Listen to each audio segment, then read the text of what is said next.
Today we look at how do you inspire people to walk through walls for you.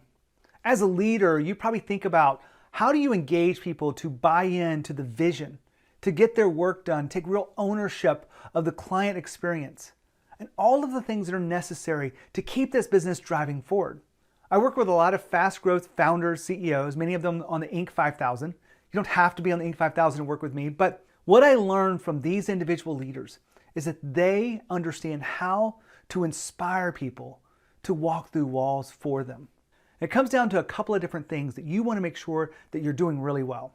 The first thing is one-on-one conversations. You've got to make sure that you're truly inspiring those people, not by telling them what to do, but by truly connecting to who they are and getting them to play at a level above where they are today. Maybe that's confidence, maybe that's courage, whatever it is, you're able to reach them and connect with them in a way that is very different than just getting the work done. Because if you want them to feel empowered, you want them to truly take ownership of all of the work in front of them, the challenges, the processes, and the goals, you want to make sure that they are the best version of themselves. And the only way you can do that is through these one-on-one conversations. Now, the best skill inside of that is the coaching skill. I have spent the last 10 years learning about how to change the behaviors in others. Now, that's the first level. The second level behind changing behavior is identity. We won't go into that too much today, but when you shift behaviors and you shift identity inside your people, they will actually look at you differently than they do today. When you have different kinds of one-on-one conversations that you aren't having today, you will see the difference in people. You will see a sense of urgency. You will see a sense of pride and confidence that you haven't seen before. And it comes down to, are you having those kind of powerful conversations as a leader? Are you able to engage with them, sit with them? Maybe sometimes it's about discomfort and really talk about things that no one wants to talk about, but they have to be talked about. They have to be dealt with.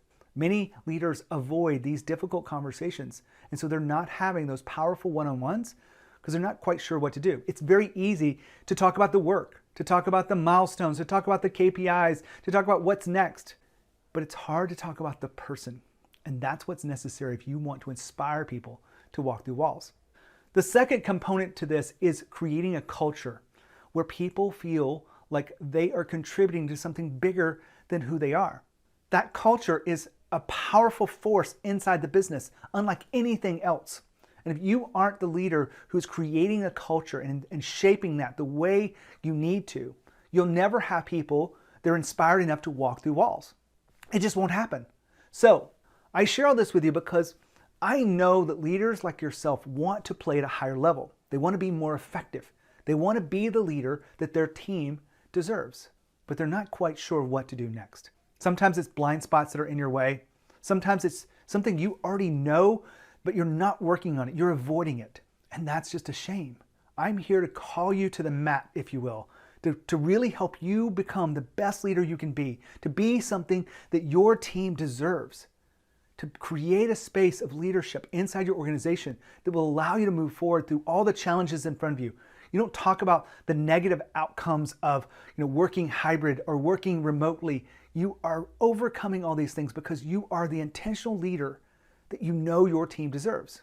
Now, when I work with leaders, there's a lot of different tools I use. Many of them I can take in 5 minutes, shift the energy inside your leadership. But you have to be able to reach out to me and ask for that help. And most people, sadly, just aren't. They have too much ego to reach out and say, I need help with this. I don't really understand how to do this part of leadership or how to inspire people this way, because they're so successful and focused on what they're doing that they'd rather just do what they've always done than really play at that next level. Now, there's a select few of you that are really interested in playing at a new level of leadership. If you are, then I want to invite you to a conversation with me to help you get clear about what's standing in your way.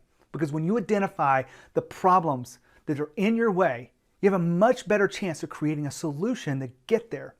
That will give you what you need. I can help you get there. Just go to genehammett.com, schedule your call. I promise not to sell you anything, but I promise to serve you deeply to help you figure out what's getting in your way, and that'll be the first step. So just do that now. Just go to genehammett.com, schedule your call. I'll see you then. When you think about growth and you think about leadership, think of Growth Think Tank. As always, lead with courage. We'll see you next time.